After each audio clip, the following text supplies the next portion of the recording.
Hi, welcome to my YouTube channel again. It's Eniola Shodupe. Thank you so much for joining in. If you're a returning subscriber, you're welcome. Thank you so much. We sincerely do. We're grateful.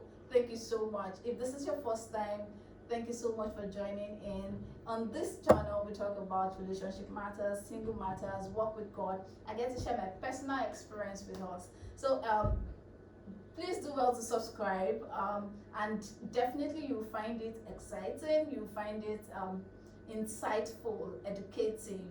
Please do well to subscribe, to like, to share. God bless you. And today I am super excited. Why? Because of the topic. um, it's quite it's quite funny how the word love has been used, and I just want to talk about love. Love is not enough. I know it's it's everywhere. When you ask someone, why did your relationship not work, they tell you love is not enough, you need this, and they give you a list of things. And I'm always wondering, like, this list of things you've mentioned, okay, and then you said love is not enough. Okay, let's just dive into it. Let's um this how I stand on this issue of love. Love is not enough. So let's talk about it. What do we really mean by love is not enough? And I think the principal thing here is love itself. What is love? Like, what exactly is love? And when we say, maybe because many people look at it from the angle of love is just a feeling. Love is the butterflies in our tummy. Love is let me take you out, we go out, or we have fun, let's go on vacation, let's go on this and that. Maybe how about that could be, right? So I'm going to share my thoughts on this, and I hope at the end of this particular series, because we're going to have about 2 recordings on this, 2 videos on this, just to explain and to convince you and not to confuse you about my stand about it. Okay, so let's just dive into it. Now, when we talk about love, I would like to address the issue of love from the angle of the way Paul said it in 1 Corinthians 13. Let me just read that part of the Bible. 1 Corinthians 13, 4-8. Love is patient, love is kind, it's not envy, it does not envy, it does not boast, it's not proud, it's not dishonor, it doesn't dishonor others, it is not self-seeking, it is not easily angered, it keeps no record of wrongs. Love does not delight in evil, but rejoices with the truth. It always protects, always trusts, always hopes, always preserves. Love never fails. Well, okay, so I'm just going to stop. I'm just going to stop at that. So only if we can, and this is actually one of the most important things when it comes to relationship and marriage. You just realize that, oh, I had butterflies in my tummy. Oh, my fiance asked me out, and I said yes to him, and then he ticked all the things in my box, everything, and then I'm all up there in the sky, jumping for joy and all of that. And the reality comes, even while you're in the relationship and you guys have one issues or the other, you probably want to iron out things before you get married, and then talk about things, and then probably the way the person handled it or the way you yourself handled it, and then you just come to the conclusion that love is not enough. It has happened several times, and trust me, it's still going to happen, because we just feel like love must answer to us. Like, because it's love, it has to be, my tummy has to be, the butterflies in my tummy needs to fly. Because it's love, I have to be on skyscraper, feeling all up there and all of that. Little do we know that what love is actually is deeper than what we think it is. When you stop approaching love as a feeling, rather than approaching love as a decision you made, right? You made a decision. Love is a decision. I'm sure this is not the first time we're hearing this. Love is a decision, is a choice that you made for yourself, right? And then you told yourself, I would make sure I do all I can do to ensure that it works out. But we understand that in today's world, we just want the love that flies, the love that doesn't correct, the love that is me and me alone, the love that it is, let's go to this place today, let's go to this place tomorrow. There's nothing bad in it. Sincerely, I did enjoy it, and I'm enjoying it. But we have to understand that love is deeper than what we think. And until we recognize that love is deeper than what we expect or what we think or what we feel it is, we would not be able to come to that place of, okay, this person that I said I love, I've decided to love this person not because they are perfect, not because they have everything, because they are imperfect, and because I'm willing to work, right, with this person to ensure that we have a very good relationship at the end of the day. Now, I understand the red flags in relationship. Please don't ignore red flags in relationship. However, many times what we consider as red flags are usually, sometimes what we consider as red flags are usually when we are not ready to work on ourselves, when we are not ready to get into that cutting and remolding and all of that. This is what love does. When you say you love someone, it's different from, it's when it's good for them, I love them. And the reason why we are like this, or the reason why we exhibit this kind of love, is because we are just conditional beings, which that is how we are. That is who we are. We are conditional beings. So now, let me take you from this angle. Love is patient, right?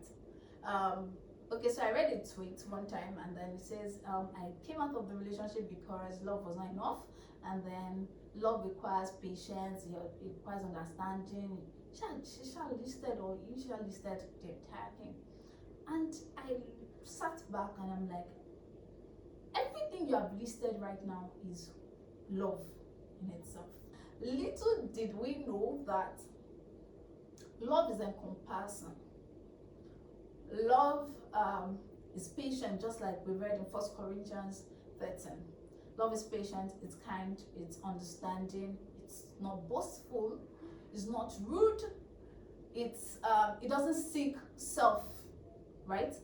If we understand this angle of love and we push out this kind of love, I think we'll do much better in our relationships and our marriages.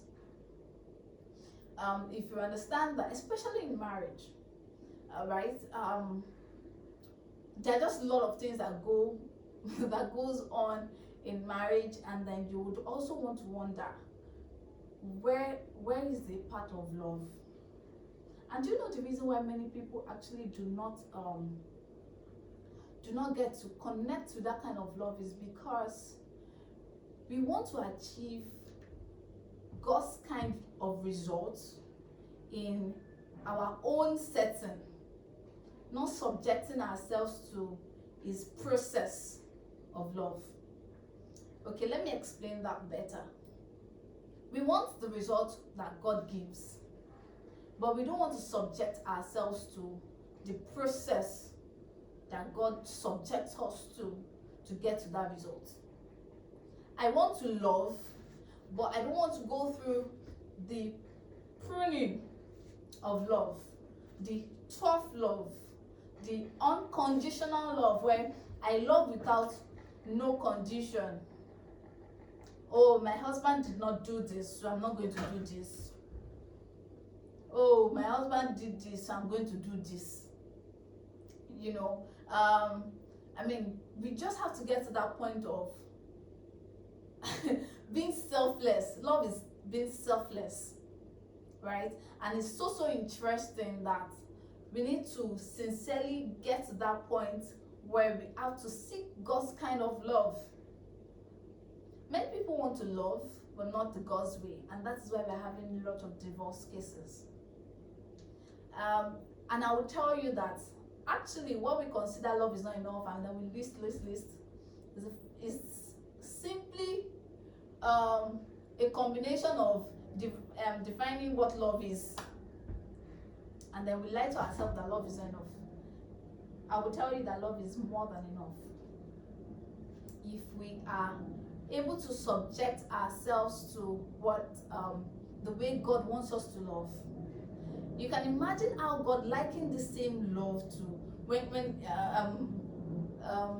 in the Bible when it says, husband, love your wife just as Christ loves the church. I used to tell myself that this is far deeper than we think. Far deeper than we think. This instruction is hard.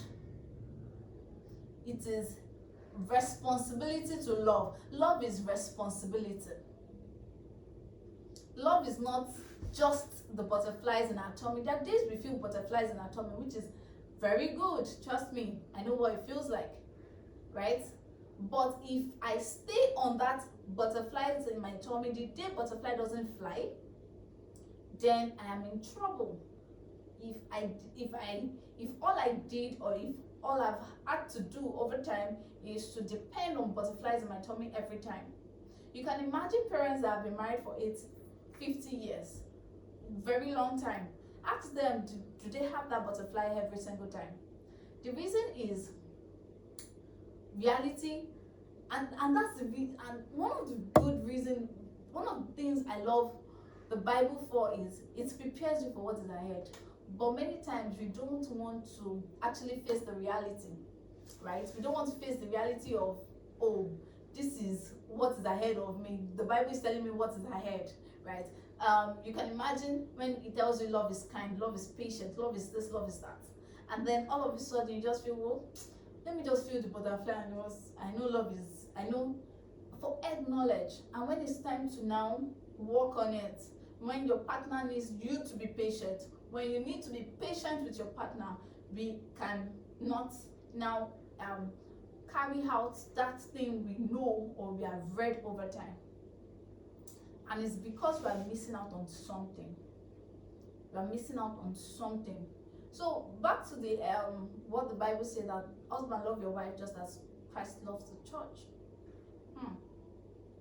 Only if we can sit back and then now read the Bible, like think about the love of Christ towards the church. Then you will know that it is beyond me. I cannot do it all by myself. Until we realize that love is more than enough to sustain your marriage till the end. And it's because you're not looking at it from the butterflies, you're not looking at it from how I feel. Love is not just a feeling. You can feel loved, yes. But if we stay there and we don't go as far as love, when issues come, we address it from love angle, the love angle, our love, like, let's put ourselves first. I put my husband first in an argument. He puts me first in an argument. I'm sure you would know that the argument would not linger for too long and we'll be able to resolve it. The reason why we feel we have inconciliable differences, a lot of people will tell you, oh, I left my husband because of inconciliable differences, or I left my wife because okay, that's a different topic on its own, but it's one of the reasons is because they're not willing and ready to work on themselves and put the love first, put their partner first. Everybody is looking after their own interest. And that is why when it comes to finances in the home, you're always like, let me keep some money for myself. I don't know what one man will come and do. I don't know what woman will come and do. Let me just keep, and everybody is just me. On something that he said, a man shall leave the father and mother and cleave to his wife and become one. And in marriages, we are seeing two. But that was not the original intent of God when He was creating this. God wanted a situation where He can replicate the love that He has to the church, right? He can replicate that kind of love in a marriage setting. And that is the reason why He says, see, love your wife as a man, as Christ loved the church. Submit to your husband, right? Like, you need to get to that point where it's not about you. And this is not saying don't take care of yourself. No, it doesn't have anything to do with it. But this is me telling you that until we start seeing love from the Christ perspective, and we start treating it as such, we would not be able to attain to what God wants marriages to attain to. And this is what the devil knows, and he uses to attack. Because he knows that once a man leaves the father and the mother and cleaves to his wife and become one, they are a serious force. He wants to remove unity from the home. He wants to do different things. Love is kind. You don't just talk to your partner anyhow. If they need to explain something to you, please listen. If they need to, oh, I made a mistake, acknowledge. It's fine.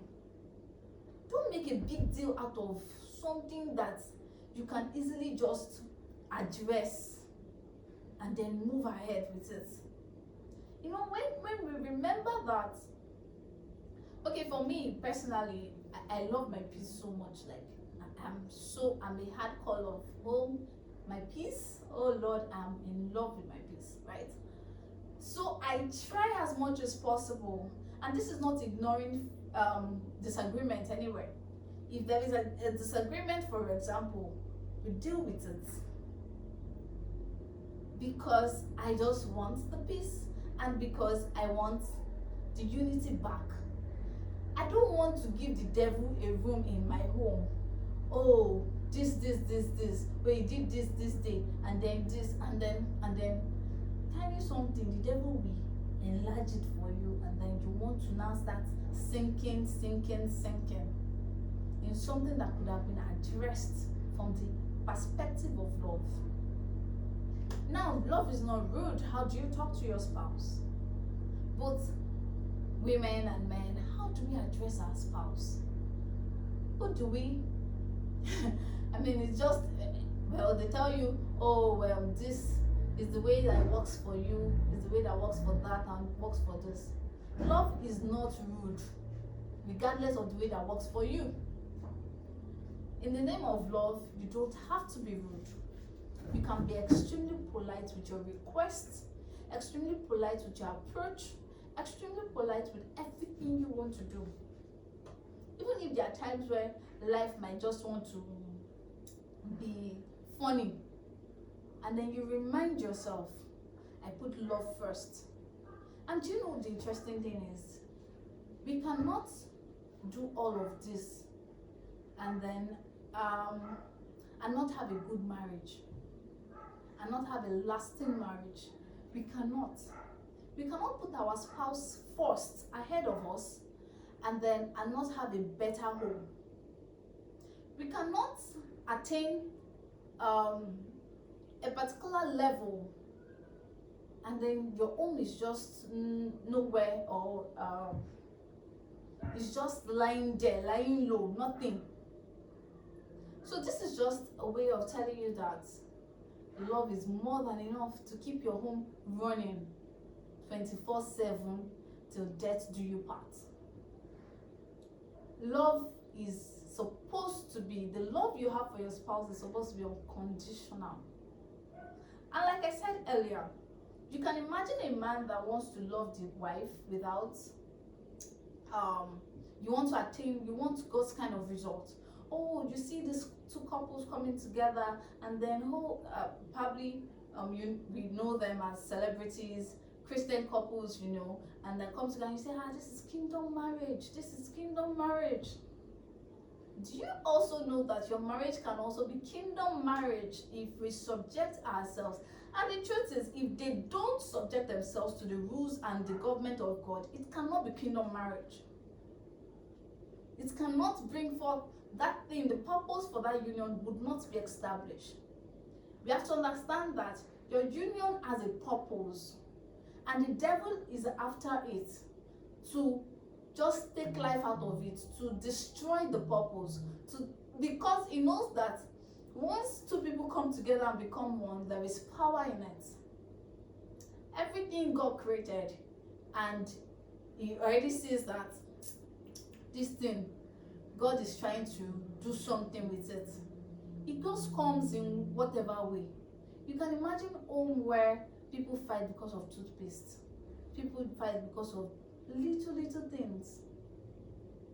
As much as, and I wrote something on Instagram some time ago, you cannot afford to be ignorant of the plans of God concerning your home.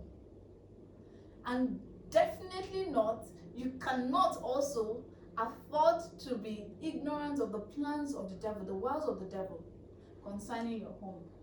You have to understand that the basic things, he just wants whatever he wants to do is just to ensure that there is disunity in the home. There is no joy in the home. Husband comes back and be frowning. Wife comes back and just feels like she has come to the end of her life. Different things like that. And at the end of the day, they are missing out on the purpose for the union. There are many homes that shouldn't have been broken up if they subjected themselves to the instructions and the manual of marriage given by God to them. So when you say love is not enough, please, love is more than enough. Love is sweet. They'll tell you marriage is a sweet mystery. Yes, marriage is a sweet mystery. Like, is a mystery. Marriage is, you can't finish digging. You can't finish unlocking things in marriage. And this is the beauty about marriage. You can actually attain far more than you can ever imagine in marriage if you are subjected, if you are under the government of Christ. And please, let's establish this. You cannot achieve God's purpose. Okay, you cannot achieve God's purpose, God's divine results by just doing it the way you want to do it. So thank you so much. I'm so happy to have come online today. So I've done this. And our next video would continue on this topic. Thank you so much for joining in. God bless you. I am very grateful. Please do not forget to subscribe, to like, to share, to comment. Let me know what you have to say about it. Thank you so much.